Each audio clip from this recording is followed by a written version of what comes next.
Punjabi radio USA ਪੇਸ਼ ਕਰਦਾ ਹੈ ਅੱਜ ਦਾ ਦਿਨ ਸਿੱਖ ਇਤਿਹਾਸ ਵਿੱਚ।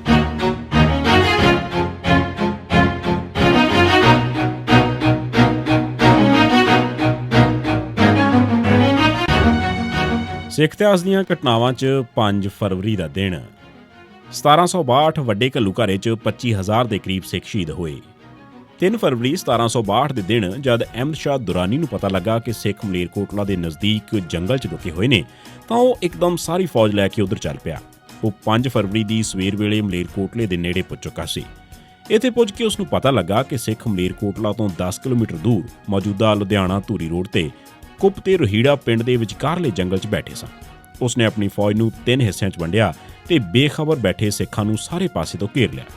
ਕੁੱਪ ਰਹੀੜ ਦੇ ਜੰਗਲ 'ਚ ਸਿੱਖਾਂ ਨਾਲ ਉਹਨਾਂ ਦੇ ਟੱਬਰ ਵੀ ਸਨ। ਇਹਨਾਂ 5,000 ਦੇ ਕਰੀਬ ਬੀਬੀਆਂ ਤੇ ਬੱਚਿਆਂ ਸਣੇ ਸਿੱਖਾਂ ਦੀ ਕੁੱਲ ਗਿਣਤੀ 40 ਤੋਂ 50,000 ਦੇ ਕਰੀਬ ਸੀ। 5 ਫਰਵਰੀ 1762 ਤੜਕੇ ਵੇਲੇ ਸਿੱਖਾਂ ਨੂੰ ਵੀ ਅਹਿਮਦ ਸ਼ਾਹ ਦੇ ਮਲੇਰਕੋਟਲਾ ਪੁੱਜਣ ਦਾ ਪਤਾ ਲੱਗ ਗਿਆ ਸੀ। ਦਿਨ ਚੜ੍ਹਦੇ ਹੀ ਅਹਿਮਦ ਸ਼ਾਹ ਦੁਰਾਨੀ ਨੇ ਸਿੱਖਾਂ ਨੂੰ 3 ਪਾਸੇ ਤੋਂ ਘੇਰਾ ਪਾ ਲਿਆ। ਅਹਿਮਦ ਸ਼ਾਹ ਨੇ ਆਪਣੇ ਫੌਜੀਆਂ ਨੂੰ ਹੁਕਮ ਦਿੱਤਾ ਕਿ ਪੰਜਾਬੀ ਚਿਹਰੇ ਵਾਲੇ ਕਿਸੇ ਵੀ ਬੰਦੇ ਨੂੰ ਜਿਉਂਦਾ ਨਹੀਂ ਛੱਡਣਾ। ਉਸਨੇ ਜ਼ੈਨ ਖਾਨ ਨੂੰ ਹਦਾਇਤ ਕੀਤੀ ਕਿ ਉਹ ਆਪਣੇ ਪੰਜਾਬੀ ਮੁਸਲਮਾਨ ਫੌਜੀਆਂ ਨੂੰ ਦੱਸ ਦੇਵੇ ਕਿ ਉਹ ਸਿਰਾਂ ਤੇ ਦਰਖਤਾਂ ਦੇ ਹਰੇ ਪੱਤੇ ਬੰਨ੍ਹ ਲੈਣ ਤਾਂ ਜੋ ਉਹ ਸਿੱਖ ਸਮਝ ਕੇ ਮਾਰੇ ਨਾ ਜਾਣ। ਅਫਗਾਨ ਫੌਜਾਂ ਦੀ ਕਮਾਨ ਸ਼ਾਹ ਵਲੀ ਖਾਨ, ਜਹਾਨ ਖਾਨ, ਪੀਖਨ ਖਾਨ, ਮੁਰਤਜ਼ਾ ਖਾਨ ਵੜੈਚ, ਦੀਵਾਨ ਲక్ష్ਮੀ ਰਾਮ ਤੇ ਅਹਿਮਦ ਸ਼ਾਹ ਦੇ ਆਪਣੇ ਕੋਲ ਸੀ। ਇਹ ਫੌਜਾਂ 3 ਪਾਸਿਆਂ ਤੋਂ ਅੱਗੇ ਵਧਣ ਲੱਗੀਆਂ। ਇਸ ਹਾਲਾਤ 'ਚ ਸਿੱਖਾਂ ਕੋਲ ਕੋਈ ਚਾਰਾ ਨਹੀਂ ਸੀ ਕਿ ਉਹ ਘੇਰਾ ਤੋੜ ਕੇ ਨਿਕਲਣ ਦੀ ਕੋਸ਼ਿਸ਼ ਕਰਦੇ। ਇਸ ਕਰਕੇ ਸਿੱਖਾਂ ਨੇ ਇੱਕ ਵਹੀਰ ਦੀ ਸ਼ਕਲ 'ਚ ਬਰਨਾਲੇ ਵੱਲ ਵਧਣਾ ਸ਼ੁਰੂ ਕਰ ਦਿੱਤਾ। ਵਹੀਰ ਦੇ ਅੱਗੇ ਪਿੱਛੇ ਤੇ ਦੋਹੀਂ ਪਾਸੀਂ ਤਕੜੇ ਜਵਾਨ ਸਨ ਤੇ ਵਿਚਕਾਰ ਟੱਬਰ ਸਨ। ਸਿੱਖ ਹੌਲੀ-ਹੌਲੀ ਅੱਗੇ ਵੀ ਵਧਦੇ ਗਏ ਤੇ ਨਾਲ ਹੀ ਨਾਲ ਲੜਦੇ ਵੀ ਗਏ। ਅਫਗਾਨ ਫੌਜਾਂ ਸਿੱਖਾਂ ਦਾ 40 ਕਿਲੋਮੀਟਰ ਤੱਕ ਘਾਣ ਕਰਦੀਆਂ ਗਈਆਂ।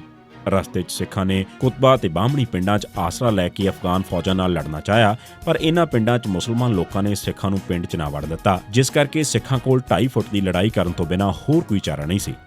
ਇਸ ਵੇਲੇ ਸਿੱਖ ਫੌਜਾਂ ਦੀ ਕਮਾਨ ਜੱਸਾ ਸਿੰਘ ਆਹਲੂਵਾਲੀਆ, ਚੜ੍ਹਤ ਸਿੰਘ ਸ਼ੁਕਰਚੱਕੀਆ ਤੇ ਹੋਰ ਜਰਨੈਲ ਕਰ ਰਹੇ ਸਨ। ਇਸ ਜਦੋਜਹਿਦ 'ਚ ਤਕਰੀਬਨ 25-30 ਹਜ਼ਾਰ ਸਿੰਘ ਸ਼ਹੀਦ ਹੋ ਗਏ। ਸ਼ਹੀਦ ਹੋਣ ਵਾਲਿਆਂ 'ਚ ਬਹੁਤੇ ਔਰਤਾਂ ਤੇ ਬੱਚੇ ਸਨ। ਸਿੱਖ ਤਵਾਰੀਖ 'ਚ ਇਸ ਨੂੰ 1 ਮਈ 1746 ਦੇ ਘੱਲੂਘਾਰੇ ਦੇ ਮੁਕਾਬਲੇ 'ਚ ਵੱਡਾ ਘੱਲੂਘਾਰਾ ਆਖ ਕੇ ਚੇਤੇ ਕੀਤਾ ਜਾਂਦਾ ਹੈ। ਇਸ ਘੱਲੂਘਾਰੇ 'ਚ ਜੱਸਾ ਸਿੰਘ ਆਹਲੂਵਾਲੀਆ ਤੇ ਚੜ੍ਹਤ ਸਿੰਘ ਸ਼ੁਕਰਚੱਕੀਆ ਨੇ ਬਹੁਤ ਕਮਾਲ ਦਾ ਰੋਲ ਅਦਾ ਕੀਤਾ। ਇਹਨਾਂ ਦੋਹਾਂ ਜਰਨੈਲਾਂ ਨੂੰ ਤੀਰਾਂ, ਬਰਛਿਆਂ ਤੇ ਤਲਵਾਰਾਂ ਦੇ 20 ਤੋਂ ਵੱਧ ਜ਼ਖਮ ਆਏ ਸਨ ਤੇ ਦੂਜੇ ਸਿੱਖਾਂ ਨੂੰ ਵੀ 5 ਤੋਂ 7 ਤੱਕ ਜ਼ਖਮ ਜ਼ਰੂਰ ਆਏ ਸਨ। 1987 ਨਵਾਂ ਸਾਂਝਾ ਅਕਾਲੀ ਦਲ ਕਾਇਮ ਹੋਇਆ। ਸ਼੍ਰੋਮਣੀ ਕਮੇਟੀ ਨੇ 26 ਜਨਵਰੀ 1986 ਦੇ ਦਿਨ ਪਿੰਡਰਾਂ ਮਹਿਤਾ ਜਥਾ ਵੱਲੋਂ ਮੰਜੀ ਸਾਹਿਬ ਤੋਂ ਸਰਬੱਤ ਖਾਲਸਾ ਨਾਂ ਹੇਠ ਹੋਏ ਸਮਾਗਮ 'ਚ ਲਾਏ ਹੋਏ ਜਸਬੀਰ ਸਿੰਘ ਰੋਡੇ ਨੂੰ ਅਕਾਲ ਤਖ਼ਤ ਸਾਹਿਬ ਦਾ ਮੁੱਖ ਸੇਵਾਦਾਰ ਮੰਨ ਲਿਆ ਤੇ ਉਸ ਦੀ ਗੈਰ ਹਾਜ਼ਰੀ 'ਚ ਰਾਗੀ ਪ੍ਰੋਫੈਸਰ ਦਰਸ਼ਨ ਸਿੰਘ ਨੂੰ ਅਕਾਲ ਤਖ਼ਤ ਸਾਹਿਬ ਦਾ ਐਕਟਿੰਗ ਮੁੱਖ ਸੇਵਾਦਾਰ ਬਣਾ ਦਿੱਤਾ। ਪ੍ਰੋਫੈਸਰ ਦਰਸ਼ਨ ਸਿੰਘ ਨੇ ਅਕਾਲ ਤਖ਼ਤ ਸਾਹਿਬ ਦੀ ਸੇਵਾ ਸੰਭਾਲਣ ਮਗਰੋਂ ਕੋਈ ਸਾਰੇ ਸ਼੍ਰੋਮਣੀ ਅਕਾਲੀ ਦਲਾਂ ਨੂੰ ਇੱਕ ਕਰਨ ਦੀ ਤਰਕੀਬ ਬਣਾਈ। ਉਸਨੇ ਸਾਰੇ ਅਕਾਲੀ ਦਲ ਤੋੜ ਕੇ ਇੱਕ ਸਾਂਝਾ ਅਕਾਲੀ ਦਲ ਬਣਾਉਣ ਦਾ ਐਲਾਨ ਕਰ ਦਿੱਤਾ। ਉਸਨੇ 3 ਫਰਵਰੀ 1987 ਨੂੰ ਸਾਰੇ ਅਕਾਲੀ ਦਲਾਂ ਦੇ ਪ੍ਰਧਾਨਾਂ ਤੋਂ ਅਸਤੀਫੇ ਮੰਗ ਲਏ।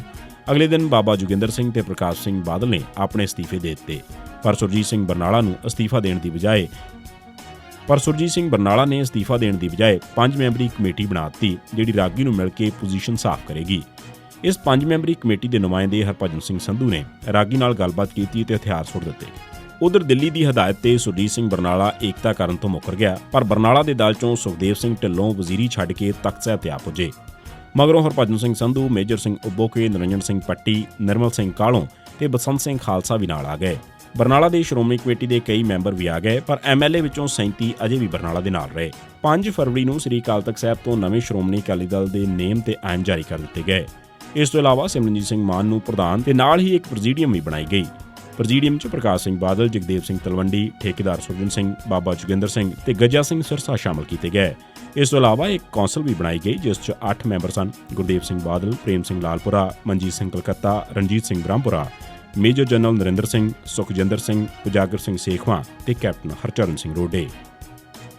1999 ਖਾੜਕੂਆਂ ਦੇ ਗਰੁੱਪ ਨੇ ਡਾਕਟਰ ਰਜਿੰਦਰ ਕੌਰ ਨੂੰ ਕਤਲ ਕਰ ਦਿੱਤਾ। 5 ਫਰਵਰੀ 1988 ਦੇ ਦਿਨ ਖਾੜਕੂਆਂ ਦੇ ਗਰੁੱਪ ਨੇ ਡਾਕਟਰ ਰਜਿੰਦਰ ਕੌਰ ਨੂੰ ਕਤਲ ਕਰ ਦਿੱਤਾ। ਉਸ ਵੇਲੇ ਚਰਚਾ ਆਮ ਸੀ ਕਿ ਬੀਬੀ ਦਾ ਕਤਲ ਪਿੰਡਰਾਂ ਮਹਿਤਾ ਜਥੇ ਨਾਲ ਸੰਬੰਧਿਤ ਲੋਕਾਂ ਨੇ ਕੀਤਾ ਸੀ, ਕਿਉਂਕਿ ਬੀਬੀ ਨੇ ਆਪਣੇ ਪਰਚੇ ਸੰਤ ਸਿਪਾਹੀ 'ਚ ਇਸ ਗਰੁੱਪ ਵਿਰੁੱਧ ਕੁਝ ਲੇਖ ਛਾਪੇ ਸਨ। ਡਾਕਟਰ ਰਜਿੰਦਰ ਕੌਰ ਦਾ ਕਤਲ ਆਪਸੀ ਕਬਾਇਲੀ ਜੰਗ ਦੇ ਮੁੱਢਲੇ ਕਾਰਨਾਮਿਆਂ 'ਚੋਂ ਇੱਕ ਸੀ।